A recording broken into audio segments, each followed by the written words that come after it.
வளர்த்துவாரே வைத்து பிறகுலமா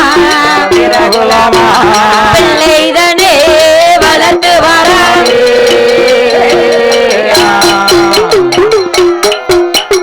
ஒரு மகனே தருமகனே மகனே வல்ல ஒரு வண்ணாமே ஒரு மேனி வேறொரு ஒரு மகனே தருமகனே செல்ல மகனே வல்லரக்கா ஆமம்மா எப்படி பாருக்கு அதாவது சரி கனை நாலு ஒரு வண்ணம் பொழுது ஒரு மேனியாக வளர்த்து வர்றா பிரமகன்யா ஆமா என்ன நம்ம பிள்ளைக்கு அப்பா இல்ல சரி ஏன்னா வல்லரக்கனும் ராஜா விட்ட குழந்தை அல்லவா ராஜா வளர்த்தி அவன் எங்க பாக்கா ஆத்து வழியே யாரெல்லாம் வாரா இன்னும் ஆள வரலையா இன்னும் வரலையா ஏமா ஆளுதான் அங்க பாத்து இருக்கு காது நம்மள பாத்து இருக்கு பார்வை நம்மள பார்த்தா இருக்கு ஆமா ஆமா அப்போது நாராயணமூர்த்தி பார்த்தார் சரி இந்த வல்லரக்கன் ஆகப்பட்டவனுக்கு ஆமா வல்லமை விடத்தியதனால் வல்லரக்கன் என்று பேர் கொடுத்து என் பிள்ளைக்கு அப்பா இல்ல இல்லையா ஆமா அப்பாவும் கிடையாது நம்ம தாய்க்கு நாமள்தான் தந்தையும் நாமள்தான் குருகுலத்து பாடங்கள் கற்றுக் கொடுக்கக்கூடிய ஆசானும் நாமள்தான் சரி என்று பாதாள உலகத்துல ஆமா வல்லரக்கனை நாள் ஒரு வண்ணம் பொழுது ஒரு மேனியாக வளர்த்து வர்றா பிரமகன்யாள் வளர்த்து வரும்போது வல்லரக்கனோ ராஜா வீட்டு குழந்தை அல்லவா குழந்தை இன்னைக்கு ஒரு வளர்த்தி நாளைக்கு ஒரு வளர்த்தியாக வளர்ந்து வருகிறது பாதாள உலகத்துல வல்லரக்கை எப்படி வளர்ந்து பாருங்க எப்படி எப்படி அம்மா ஒரு வயது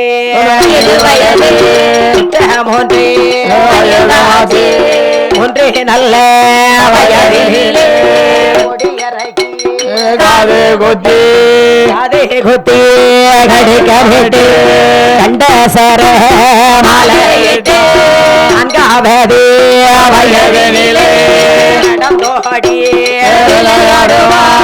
ஐந்தாவது வயதிலே அரிச்சுவடி ஆறாவது வயதிலே சுவடி ஏழாவது வயதிலே ஒன்றை வேண்டல் எட்டாவது வயதிலே வித்தை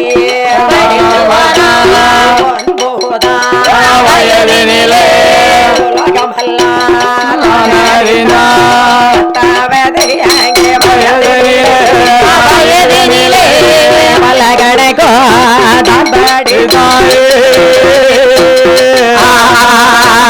பத்தாவது வயதிலே பலகணக்கோ நான் படித்தோம்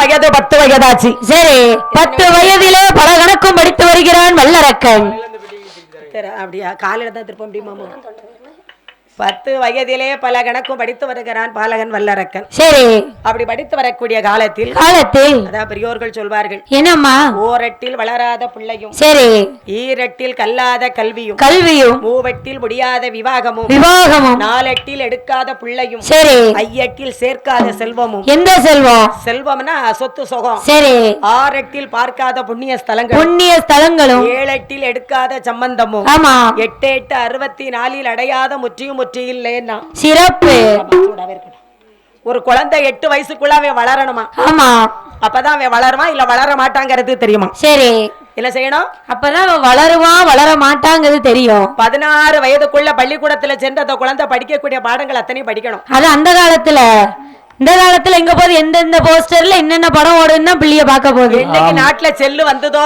சரி அன்னையில இருந்து படம் தியேட்டர் எங்க இருக்கு போ எல்லாம் செல்லுல பாக்காங்க சரி உலகத்தையே நம்ம உள்ளங்கையில வச்சு பாக்கோம் உள்ளங்கையில அடக்கிட்டோம் நம்ம ஆமா உள்ளங்கையில அடக்கிட்டாங்க சரி ஆமா உலகத்தை உள்ளங்கையில அடக்கியாச்சு எவ்வளவு பெரிய உருண்ட உலகத்தையே உள்ளங்கையில அடக்கிட்டாரா இனிமே எங்க அடங்க போகுது ஏய் யாருக்குமே அடங்காதது இதுக்காப்பா அடங்க போகுது அதுதான் அந்த செல்லுல அடங்கி விட்டது சரி ஆமா மூவட்டில் முடியாத விவாகமும் ஆமா நாலெட்டில் எடுக்காத பிள்ளையும் சரி என்ன காலகாலத்துல நமக்கு ஒரு பிள்ளை இருக்கணும் ஒரே ஒரு பிள்ளை இருக்கணும் ஆமா சரி தாம் பிள்ளையா இருக்கணும் அதுவும் அடுத்த பிள்ளையா இருக்கக்கூடாது ஆமா தாம் பிள்ளை தான் பாக்கும் அடுத்த பிள்ளையா பாக்கும் அது எப்படிமா பாக்கும் அடுத்த பிள்ளையா பாக்கும் அடுத்த மனைவி பாப்பாளா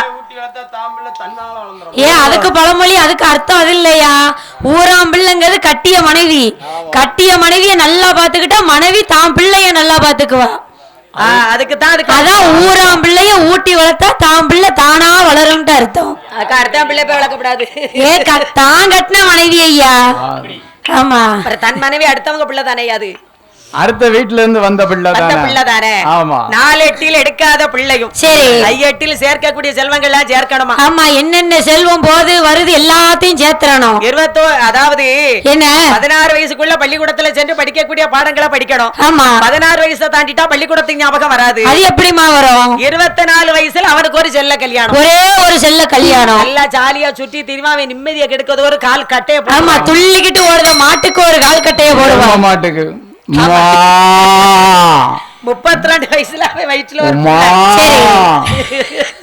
32 வயசுல அவனுக்கு பிள்ளை இருந்தாதான். ஆமா, நமக்கு பிள்ளை இருந்தாதான் நம்ம வயசான பிறகு அந்த பிள்ளை நம்மள பாக்கும். நமக்கு வயசான பிறகு இருந்ததுன்னு வைங்க, நம்மளும் தவுளுவோம், பிள்ளையும் நம்ம கூட சேர்ந்து தவுளும். 60 வயசுல பிள்ளை இருந்தா அவரும் கம்ப ஊணுவாரு. சரி, அவரு கம்ப பிடிச்சிட்டு அந்த பிள்ளையும் தவண்டு வரும். ஆமா, அத கை கம்ப பிடிச்சு. சரி, அதைத்தான் சொல்லியிருக்கான். காலகாலத்துல ஒரு கல்யாணத்தை கேட்டோம்னா ஒரு பிள்ளை இருக்கணும்னு இருக்கான். ஆமா, 60-70 வயசுல பிள்ளை இருந்தா நம்ம கம்ப ஊனிட்டு போகும்போது நம்ம கம்ப பிடிச்சுதான் பிள்ளையும் ஊனி வரும்.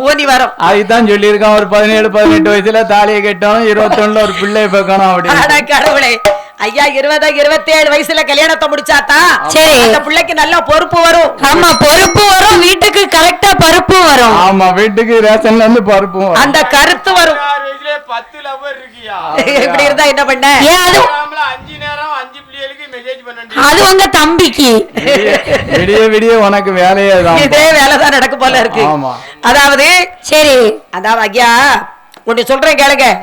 அதாவது அந்த 32 வயசுல பிள்ளை இருந்தா தான் நம்மள பார்க்கும்னு நான் சொன்னேன். ஆமா, அதாவது காலாகாலத்துல பிள்ளைக்கு ஒரு கல்யாணத்தை முடிக்கணும், அவனுக்கு ஒரு நம்ம ஒரு பேரன் பேத்திய பார்க்கணும். சரி, 32 வயசுல நமக்கு ஒரு பிள்ளை இருந்தா தான் நம்ம வயசான பிறகு அந்த குழந்தை நம்மள பார்க்கும். ஆமா, உள்ள போற அந்த குழந்தை நம்மள பார்க்கும். சரி சரி, 40 வயசுக்குள்ள சேர்க்கக்கூடிய செல்வங்கள் அத்தனை சேர்க்கணும். ஆமா, அது நல்ல விதமா சேர்க்கணும். ஊர்ல இருக்க போற கொண்டாந்து வீட்டுக்குள்ள கொண்டாந்து சேர்த்துறணும். சரி, இங்க உள்ளது அள்ளி கொண்டு அவ்வளோத்தையும் அங்க அள்ளி போட்டுறோம். எல்லாத்தையும் பக்கத்து வீட்டுக்காரன் நிறைய இருக்குன்னு சுருட்டிட்டு போயிடக்கூடாது. சேர்க்கக்கூடிய செல்வங்கள் அத்தனை 40 வயசுக்குள்ள சேர்க்கணும். ஆமா, நல்ல வழியில சேர்க்கணும். 48 வயதுக்குள்ள பார்க்காத புண்ணிய ஸ்தலங்கள். சரி, காசி, கன்னியாகுமரி, குற்றாலம், பாபநாசம், திருச்செந்தூர், திருச்செந்தூர். ஆமா, அப்படியே ஒரு டூரிஸ்ட் பார்த்து வந்துருந்தோம். எப்போ? சரி, 48ல. ஆமா, 56 வயசுல நம்ம சம்பந்தி ஆயிருவோம். சரி, நமக்கு 56 வயசுங்கும் போது பையனுக்கு கல்யாணத்தை முடிச்சிருவோம். அது அப்போ. ஆமா, இப்ப நமக்கு 20 வயசுல பிள்ளைக்கு கல்யாணத்தை முடிச்சிருந்தோம். சரி, உங்களுக்கு 20 வயசுல என்னமா அவசரம்? என்ன அந்த காலத்துல பெரிய ஆட்களுக்கு வயசு 60 வயசு 65 வயசுலதான் பிள்ளைகளை கல்யாணம் பண்ணி கொடுப்பாங்க. ஏன்னா அது வரைக்கும் வீட்டுல உள்ள பையன் அமைதியா இருந்தா. 50 வயசுலதான் கல்யாணம். அப்போ சம்பந்தம் அப்பதான் எங்க தாத்தா காலத்துல 50 வயசு தான் கல்யாணம். இப்ப பாருங்க 17 16 18 5 20 இந்த அரிசி மாதிரி வந்துட்டு என்ன செய்ய? எங்க அம்மாவுக்கு 60 வயசுலதான் எனக்கு கல்யாணம். ஆமா, அப்போ அப்படி இருந்தது. இப்ப அப்படி இல்ல. இப்ப பிள்ளைகள் எல்லாம் நடந்து போலாமா? எதுக்குன்னு கேட்கணும். அந்த காலத்துல பெண் கிடைக்கதோ மாப்பிள்ளை கிடைக்கதோ கஷ்டம். சரி, என்ன வீடு வீடா தேடுவாங்க. உங்க வீட்டுல பொண்ணு இருக்கா, உங்க வீட்டுல பையன் இருக்கான்னு தேடுவாங்க. இருக்கு உடம்பு பூரா உனக்கு புண்ணாதானே இருக்கு. அதாவது கதைதான். அம்மா அந்த காலத்துல அப்படி இருந்து இப்ப கதையா படிச்சா கேட்க ஆள் இல்ல. சரிதான் இருக்கணும். அந்த காலம் வில்லுக்காரங்க படிச்சிருப்பாங்க, நீங்க கேட்டிருப்பீங்க. கதையா போச்சு. ஆமா, ஒரு கதை வந்ததுன்னு அதுக்கு ஒரு அர்த்தத்தை சொன்னாதான் கதைக்கு பொருத்தமாகும். ஆமா, கதைக்கு அதுக்கு ஒரு அர்த்தம். இது இப்படி எல்லாம் இருந்தது, இப்படிலாம் நடக்கு, இப்படிலாம் நாட்டுல நடக்கு அப்படிங்கிறது உங்களுக்கு நாங்க எடுத்து சொல்லுறோம். நாட்டுல நடக்குது, அதத்தான் மக்களுக்கு சொல்ல வச்சு வில்லுப்பாட்டுன்னு எழுதி வச்சு எங்களை படிக்க வச்சு மக்களும் கேட்க வச்சிருக்காங்க. இப்படி எல்லாம் நடக்குது இந்திய நாட்டுல, நாங்க எப்படி எப்ப பிழைக்க போறோம்? தமிழ்நாட்டுல என்னைக்கு 64 வயசு ஆகுதோ, சரி 8-8-64 அடையாத முற்றியும் முற்றி இல்லைன்னா. ஆமா, 64 வயசுல சொல்லாம பறையாம போயிட வேண்டாம். சரி, போனா நமக்கு முத்தி கிடைக்கும். சிறப்பு. அதுக்காகத்தான் இந்த வல்லரக்க கதை. ஆமா, 64 வயசுல நம்ம இறந்தோமானா நமக்கு முத்தி உண்டு. சரி, அதுக்காக நம்ம சாக சொல்லல. நம்ம அதுக்கப்புறம் வாழ்றது பேரன் பேத்திக்கிட்ட நம்ம கேக்குறோம். ஆமா. அப்படிங்கறதுக்கு தான் நல்லது கெட்டதை சொல்றதுக்கு தான் வில்லு பாட்டு. அதான் வில்லடியோ சொல்லடியோ. நம்ம வில்லுனா இதான் வில்லு. வில்லு அந்த காலத்துல சொன்னாங்க, மக்கள் எல்லாம் கேட்டது. விடிய விடிய கதையை மட்டும் படிச்சாங்க, கேட்டாங்க. இப்ப கதையா படிச்சா நாங்க 6 பேருமே இருக்க மாட்டோம். ஒரு மாத்தி ஒரு போயிட்டு வர மாதிரி தான் போயிட்டு வரணும். அத மாதிரி பேர் யாரு இருக்க முடியும்? 60 வயசுக்கு மேல ஒரு பென்ஷன் வாழ்க்கை ஒரு 10 வருஷம் வாழலாமான்னு பாப்போம். அது முடியுதோ என்னன்னு தெரியல. ஆமா, அப்படி இருக்கு இப்போ உள்ள காலம் அப்படி இருக்கு. அதாவது 10 வயதாச்சு பாலகன் வல்லரக்கனுக்கு 10 வயசு. பலகணக்கும் படிச்சான். சரி, பலகணக்கு வல்லரக்கன் படிச்ச அந்த கால பிள்ளைகள் படிக்குதா? இல்ல. இதுக்குத்தான் கதை, இதை சொல்றதுக்கு தான் கதை. ஆமா, 10 வயதிலே பல கணக்கு படித்து இருந்தான் பாலகன் வல்லரக்கன். என்னென்ன கணக்குகளமா படித்து வருகிறார்? நம்ம விட்டு பிள்ளைகள் அப்படி படிக்குமா? சரி, படிக்காது. அது ஆணையற்றோ குதிரை காற்றோ தொழில்வாடி சிலம்பு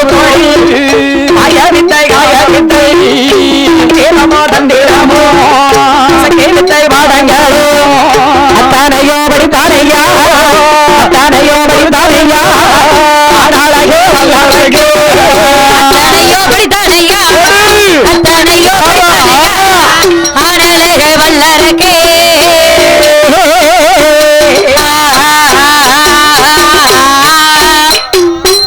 நான்கு வேதம், 6 சாஸ்திரங்கள், 64 கலை காரியங்கள். பிள்ளைகள் பறந்துட்டாலும் போதாது. சரி, இத போல வல்லரக்கனை போல படிக்கணும். ஆமா, 4 எழுத்து படிக்கணும். அதாவது 4 வேதம், 6 சாஸ்திரங்கள். எந்த வில்லிசை புலவர்கள் சொல்லாது. சிவகாமிபுரம் ராஜலட்சுமி வில்லிசை பாடி சொல்லித்தான் படிக்கும்.